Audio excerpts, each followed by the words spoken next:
Es esmu eksperimentāls psihologs, un, godīgi sakot, mana ienākšana šajās idejās ir arī bijusi ļoti personīga, pirms profesionāla. Man bija 8 gadi. Tā bija diena, kad nomira mana vecā mamma, un es sapratu, ka šajās skumjās, tajā vakarā es sapratu, ka tas bija kaut kas tāds, kas ilgtermiņā mani ietekmēs. Es sēdēju un domāju pie sevis. Ak, Dievs, tad sanāk, ka arī mana mamma kādreiz kļūs vecāka un arī nomirs, un tas deva man kaut ko tādu, ko es tagad varu aprakstīt kā eksistenciālas bailes. Lūk, un tur tās bija, un es aptvēru, ka arī es kādu dienu palikšu vecāks un nomiršu. Un tad šis viss patvērās manī psiholoģijas biezokņos, līdz es pats kļuvu par psihologu. Un es mācījos biomedicīnas pētījumus, dizaina studijas, lai noteiktu to, kādā veidā samazināt stresu, ne medikamentozi. Un studējot Skidmorā, kādā bibliotēkā, es atradu grāmatu. Un šī grāmata, tur bija Zigmunda Freida citāts, es ceru, ka visi tagad var redzēt, kurā viņš teica, ka mēs savā civilizētajā attieksmē pret nāvi, mēs dzīvojam psiholoģiski ārpus tā, kas mums ir dots, un vai nebūtu jāiedod tam noteikta vieta un vide, kādu tā ir pelnījusi, kuru mēs tik ļoti cītīgi arī apspiežam. Šīs ir kā lielāks, var šķist kā lielāks sasniegums, bet drīzāk arī kā solis atpakaļ, kas nedaudz vairāk ņem vērā patieso lietu stāvokli. Un tas arī ir tas, ko es gribētu šodien aprakstīt, to darbu, ko mēs esam darījuši pēdējos gandrīz 50 gadus, par ideju, par to, kāda tad ir īstā lietu kārtība un kāda ir nāves loma dzīvē. Ernests Bekers, kultūras antropologs, 1973. gadā savā grāmatā Nāves noliekšana, tas ir citāts no šīs grāmatas, kurā viņš apraksta vispārīgi to, ko es gribētu vairāk aprakstīt šodien. Nāves ideja un nāve, kas vajā cilvēkus, biedē cilvēkus visu dzīvi, ka mēs mēģinam to pārvarēt, noliedzot, ka tas tad arī ir cilvēka mirstīgums, ka tas ir galīgais punkts. Un šeit, lasot profesoru, tas arī pilnībā izmainīja manu personīgo dzīvi un arī profesionālo dzīvi. Atgādināja man, kā es esmu iepriekš baidījies un domājis par šo te mirstīgumu un bailēm par nāvi kopš 8 gadu vecuma. Un kad jau kļuvu zinātnieks, centos empīriskus pētījumus un caur tiem parādīt Bekera apgalvojumu validitāti. Un to es darīju caur baiļu pārvaldības teoriju. Un tad es varu pateikt, ko darīs Bekers šeit, ir, ka daudzās ziņās cilvēki ir līdzīgi. Un tas, ka mēs esam bioloģiski mums ir nosliece sevi sargāt, sevi pasargāt.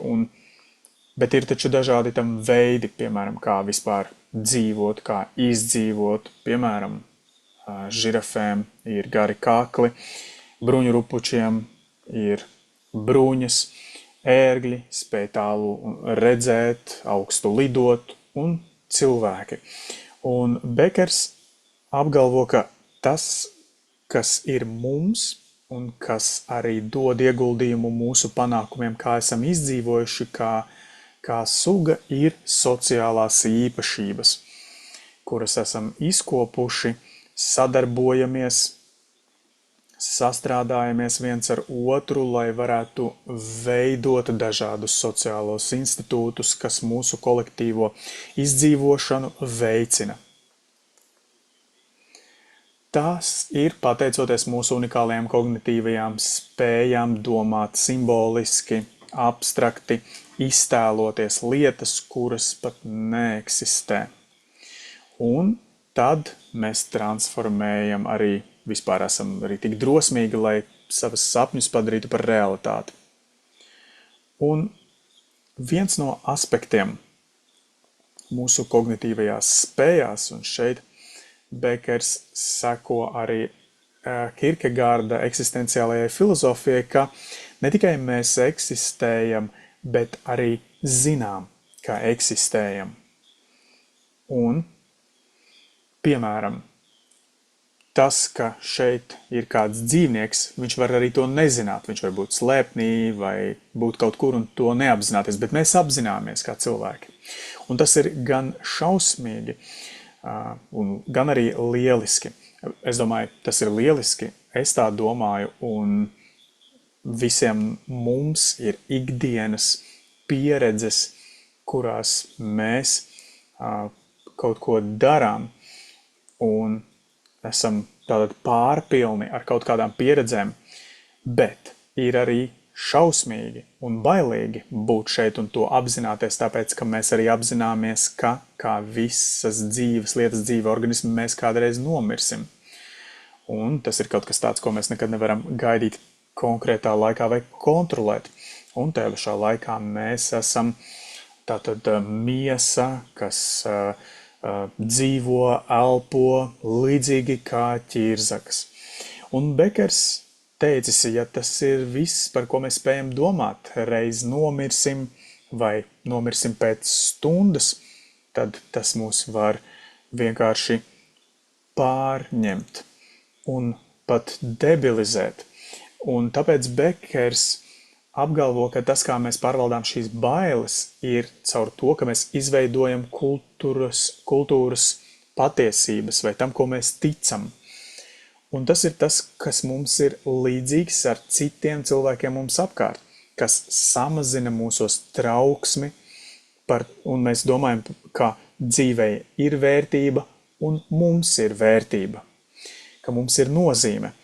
Un tad, lūk, Bekers runā par to, ka tad, kad mēs esam psiholoģiski iegulti sabiedrībā, tas mums dod uztveramu pasaules redzējumu un vērtību, un ja mums ir labas attiecības un saikne ar citiem cilvēkiem, tas primāri arī ir tas, pateicoties kam mēs ne tikai izdzīvojam, bet arī attīstāmies un augam.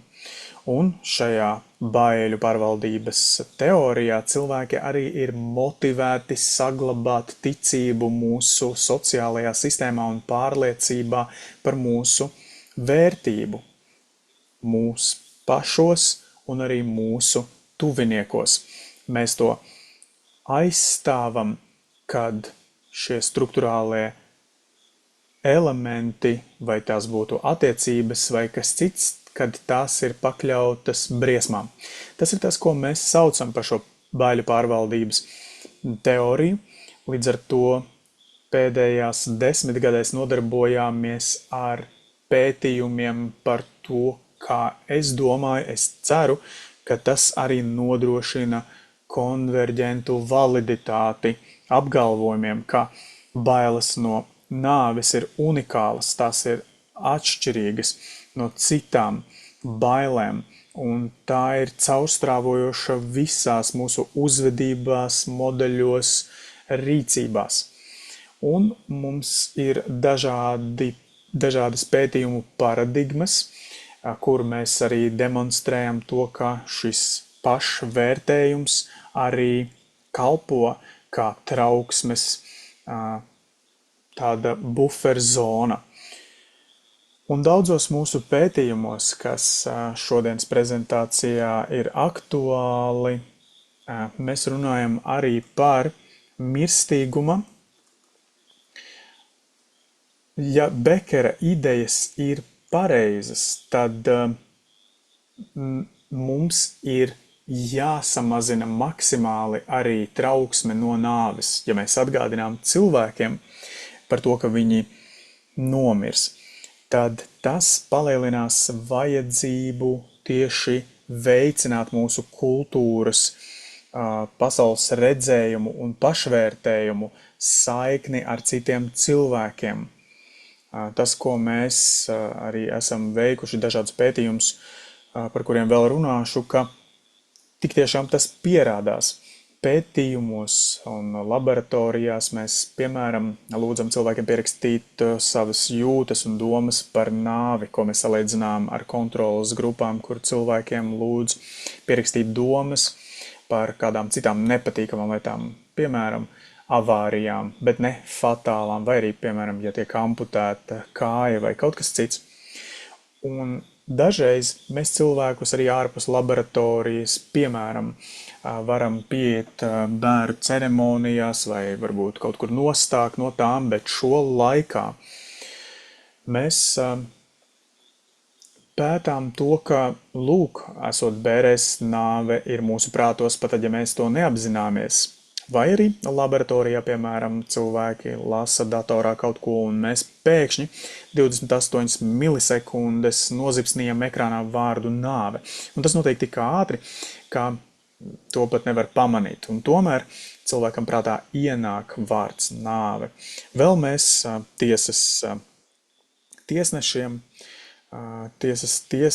mēs jautājām par to, vai viņi domāja par nāvi, un bija tā, ka tad, kad viņi ir domājuši par nāvi, viņu piespriestie sodi ir bijuši daudz smagāki. Vēl citās situācijās, kad tika atgādināts par nāvi, tas varēja ietekmēt cilvēku uzvedību un atbalstu ticībai, kas sakrīt ar mūsu teorijām. Un tas arī pastiprina kaut kādas emocijas vai naidīgumu.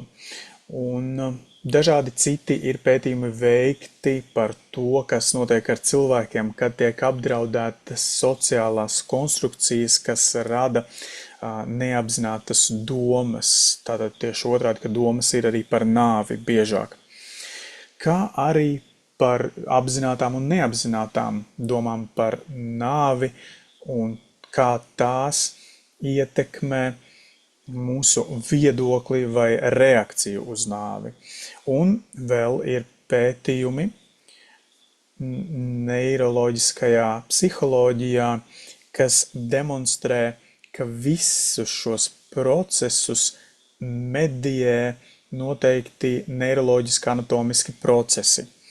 Un tas ir unikāli tieši nāves gadījumā, kad mūsu prātos ir nāve vai domas par nāvi, tiek aktivizēta konkrēta daļa mūsu smadzenēs, un tas ir pat ārpus vienkārši bailēm vai trauksmes vispārīgi. Un pēc tam mēs arī sekojām Ernestam Bekera teorijām ar pētījumiem, cenšoties nodemonstrēt, ka uztraukums par nāvi ietekmē visus cilvēku dzīves aspektus. Un oriģināli mēs centāmies saprast, piemēram, kāpēc cilvēkiem vispār ir tik grūti tikt varbūt galā ar cilvēkiem, kuri nedalās ar savām domām par realitāti. Un par to, piemēram, Bekers teicis tā, ka ja vajadzētu samazināt bailes no nāves, tad, ja mēs pieņemam kāda cita ticību, tad mēs arī sagraujam pārliecību paši savā. Tas nozīmē, saprotot vai uzturot citus cilvēkus, mēs tos dehumanizējam. Mēs pielāgojam savus, nevis ļaujam sev pakļauties citiem, kas var arī kļūt par iemeslu kāda cita nogalināšanai. Nu tad, ja mēs runājam par kristiešiem, mūsu dalībnieku vidū, piemēram, kristiešiem patīk kristieši vairāk, vai arī mazāk patīk kādi citas reliģijas vai konfesijas pārstāvi. Varbūt vāciešiem, vai arī kādai citai kultūrai, kādas tieši ir citas kultūras, kas viņiem patīk vai nepatīk vairāk. Un šādos pētījumos mēs vēlējāmies nodemonstrēt to, ka Bekeram bija taisnība, ka viņš bija uz pareizā ceļa, ka tādas domas par nāvi mums arī liek domāt vai rīkoties eksistenciāli citādāk. Arī runājot par Hitleru, domas par nāvi viņos vairāk izraisīja empātiju pret harizmātiskiem līderiem. Ja cilvēki domā par nāvi, tad cilvēki arī tas var ietekmēt viņu balsojums. 2016. gadā kontrolētos pētījumos, atgādinot cilvēkiem par nāvi, tad ievērojami palielinājās cilvēku, tad uzlabojās cilvēku attieksme pret Donaldu Trumpu. Tika noteikts arī pētījumos, ka tad, kad domājam par nāvi, kad cilvēki domā par nāvi, tad mēs negribam tikt salīdzināti ar citiem dzīvniekiem vai vispār negribam būt līdzās citiem dzīvniekiem. Vēl kādos pētījumos mēs nodemonstrējam to, ka mūsu nepiesātināmā vēlme pēc naudas un lietām izskatās, ka daļēji ir noteikta ar dažādām trauksmēm. Cilvēkiem, kuriem atgādina par nāvi, viņi saka, ka viņiem ir nepieciešams vairāk naudas, lai viņiem būtu ērti. Un tad, kad, piemēram, tiek rādīta nauda, attēli, izskatās, ka nāves domas, piemēram, padara šo te uztveri par naudu kā par kaut ko lielāku. Un arī tieši otrādi, tad, kad cilvēks varbūt skaita naudu, tas samazina viņa trauksmi par naudu. Un vēl, kas ir šodienā aktuāls un šim tematam ir ideja, ka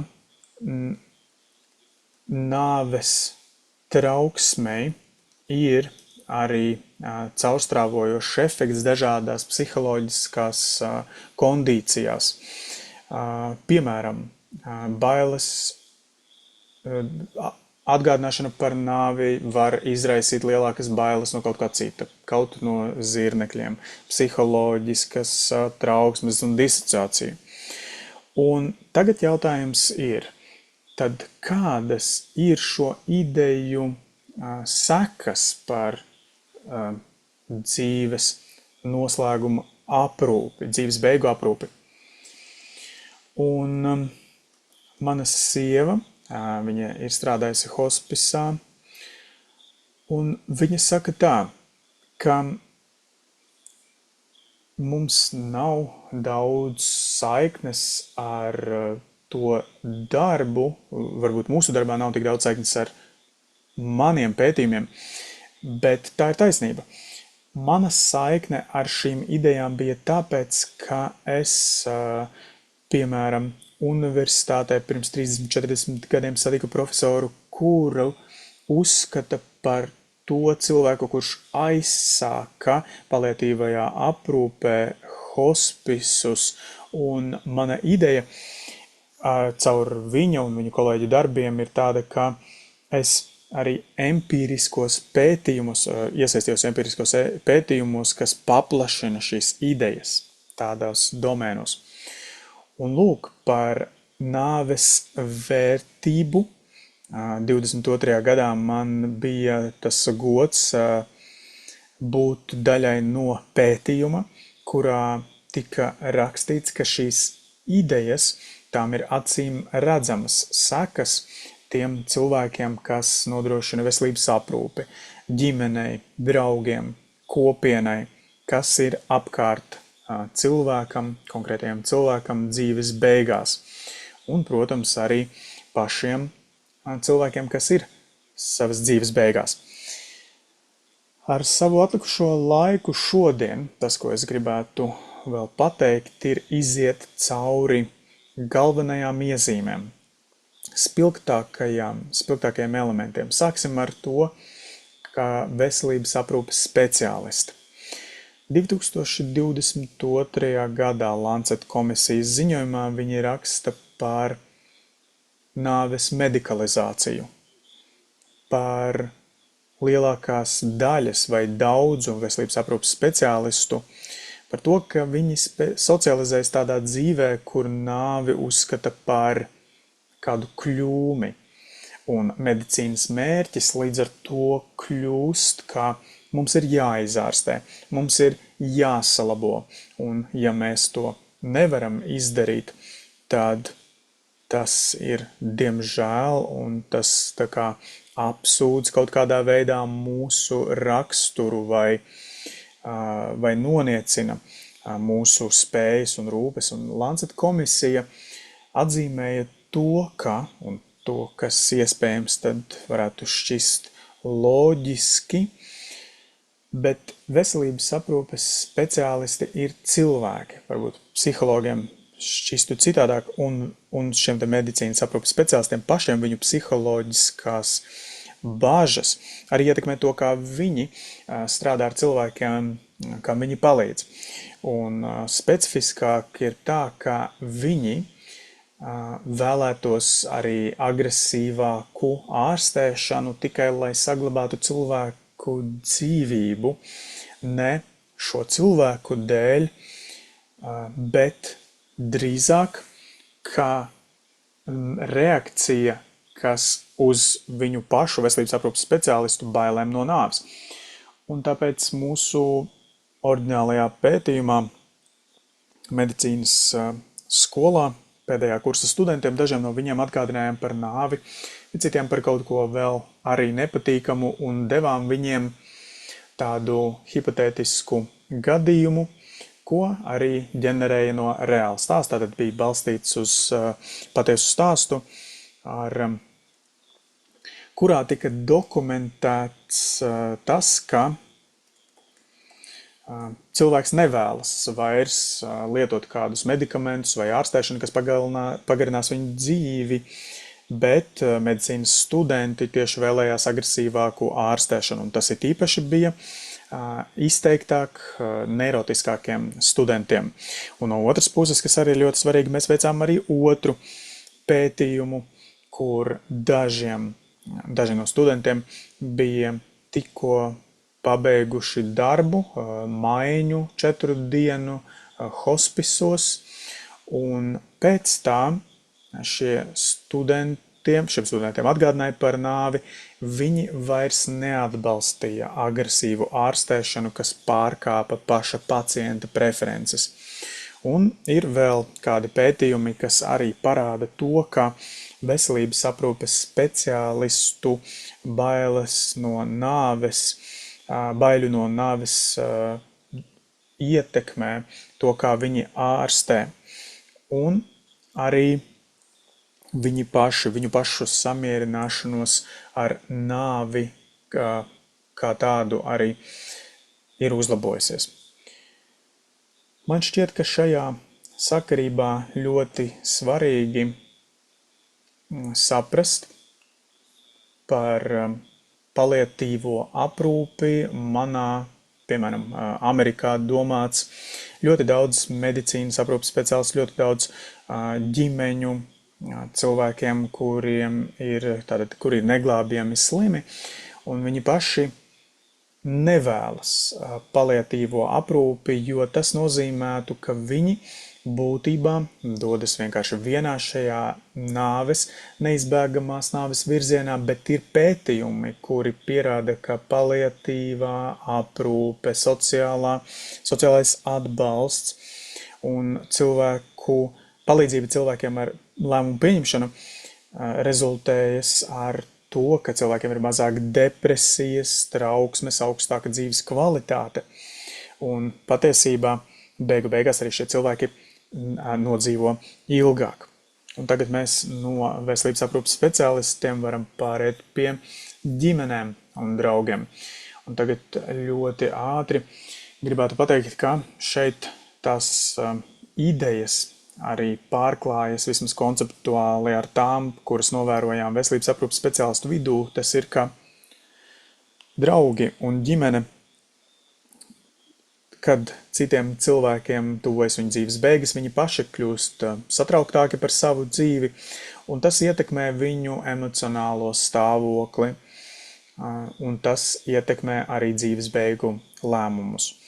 Pētījumi, vēl varu atsaukties uz tiem, pasakot, ka tie arī ir apkopoti šajos slaidos aiz punktiņiem, ka tas arī korelējas arī, vai arī domas par nāvi ir korelējis ar to, kā viņi tika aprūpēti vai ārstēti, vai arī vēlmi ārstēt cilvēku maksimāli ilgi.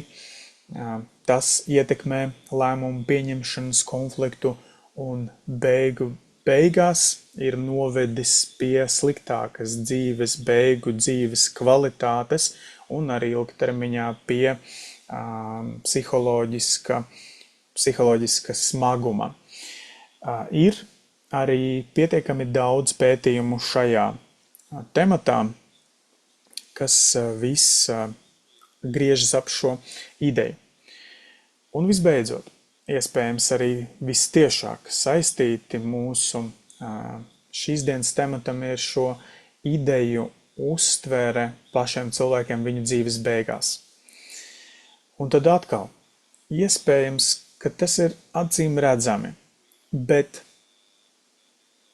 kad mēs esam savas dzīves beigās, tad tas, kas nāk, šīs te nāves, tas tiek uztvertas kā briesmas, un metaforiski tas, protams, izmaina kaut kādu saikni ar citiem, kam būtu nozīme mūsu sociālajā ekvanimitātē. Šīs bailes, es domāju, ka jūs kā aprūpētāji profesionāli un arī personīgi esat pieredzējuši tieši. Un jautājums ir tāds, kāda veida intervences būtu efektīvas, kas varētu palīdzēt cilvēkiem viņu šajā dzīves posmā. Un te nevajadzētu būt tā, ka šajā sarakstā, ko darīt, lietu ir ļoti daudz iespēju, bet pētījumos, kuras esmu iesaistījies, ja ne no sākuma, bet par tiem, par ko runājām, uztvere, izpratne par nāvi, tas viss ir kā impulss meklēt jēgu, saikni ar mūsu apkārt esošiem cilvēkiem. Un viena no šīm te lietām ir uz jēgu centrēta psihoterapija. Tas ir ap Viktora Frankla idejām par to, kāda jēga ir, tātad vai arī par to, kā mēs kā cilvēki esam tie, kas meklē jēgu. Protams, ka nedetalizēti par to pastāstīšu, bet mūsu pasaules daļas šim te pētniekam, runājot par neglābjami slimiem cilvēkiem, šie te pētījumi bija par to, ka vieni cilvēki saņēma kaut kādas procedūras, citi kādas citas, kurām vajadzēja būt it kā, kas var izglābt, un viņas tātad tas bija par to, kā tiek pieņemti dzīves ierobežojumi un arī apmierinātību vispār ar dabu, ar humoru, ar nākotni. Šādi pētījumi ir veiksmīgi reproducēti dažādās vidēs. Un vēl kāds darba apjoms arī saucas cieņpilna terapija vai cieņas terapija. Un šis papildina to ideju par jēgas veidošanu, par to, kā neglābjami slimi cilvēki uztver vērtību un cieņu. Un man šķiet, ka tā ir bijusi lieliska intervence, kad ārstniecības persona dzīves beigās cilvēkiem, piemēram, jautā, lai viņi pastāsta par savu dzīves stāstu. Un tad to apkopo un uztaisa tādu kā mantojuma dokumentu un padalās arī ar ģimeni, draugiem, un tam ir lieliska ietekme uz visām pusēm. Tas ir stāsts, pastāstīt stāstu un par to, ka kāds tajā klausās, kas ļoti uzlabo noskaņojumu un neglābjami slimiem cilvēkiem, kad viņi skatās uz šo dokumentu, viņos tas ļoti samazina trauksmi un depresiju un palielina, uzlabo viņos sajūtu par kapacitāti dzīvot, kaut arī viņi saprot, ka viņi ir savas dzīves beigās. Un tas savā ziņā vismaz konceptuāli varbūt ir kā kāds pārāvums psihodēlisko līdzekļu intervenšu jomā palīdz samazināt cilvēkiem trauksmi, pat, piemēram, viena deva, kā zināms, tam ir ievērojams efekts, un es domāju, ka tas ir tik svarīgi, tāpēc, ka ir arī citi pētījumi, vismaz pavisam nesens kāds pētījums par to, kā psihodēliskās vielas arī neiroanatomiskus maršrutus maina, ko es arī aprakstīju iepriekš, kas ir saistīti ar nāves trauksmi, samazina mūsu nāves domu apspiešanu, bet arī šie psihadēliskās vielas un līdzekļi, tas ir arī par entuziasmu, meditāciju un spēju būt dabā vai uztvert humoru, rituālus un ceremonijas. Tas viss, tam visam ir bijusi šī psihodinamiskā reakcija un arī neiroloģiski anatomisks efekts, kas samazina nāves trauksmi. Un visbeidzot vēl kāds punkts, iespējams, ka es ceru, ka tas gan ir patiešām ļoti acīm redzami, ir tas, ka mūsu attiecības ar tuviniekiem, mūsu saikne vienam ar otru. Iespējams, ka tam ir vislielākā vērtība un vislielākā vērtība, kā mēs varam saglabāt mūsu ceļā uz dzīves beigām šo vienlīdzību. Man patīk Freida domas šajos jautājumos, un kad mēs runājam, viņš ir teicis tā, ka tad, kad mēs esam pie samaņas, tad mēs esam tāds primārā kosmiskā spēka piemērs. Varbūt nav īsti skaidrs, bet mēs varētu domāt, ka mēs visi esam atvasināti no pirmās oriģinālās dzīvības formas.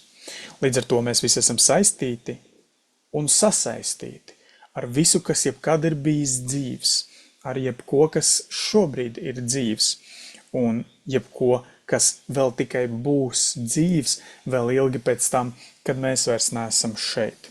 Un es domāju, ka tieši tas ir tas, ko daudzi psihologi sauc par kosmiskajām saiknēm, kas vistiešākajā veidā stiprinās, pateicoties mūsu attiecībām vai caur mūsu attiecībām ar tuviniekiem, ar citiem cilvēkiem. Un tam ir vislielākā vērtība mūsu sociālā atbalsta tīkliem, un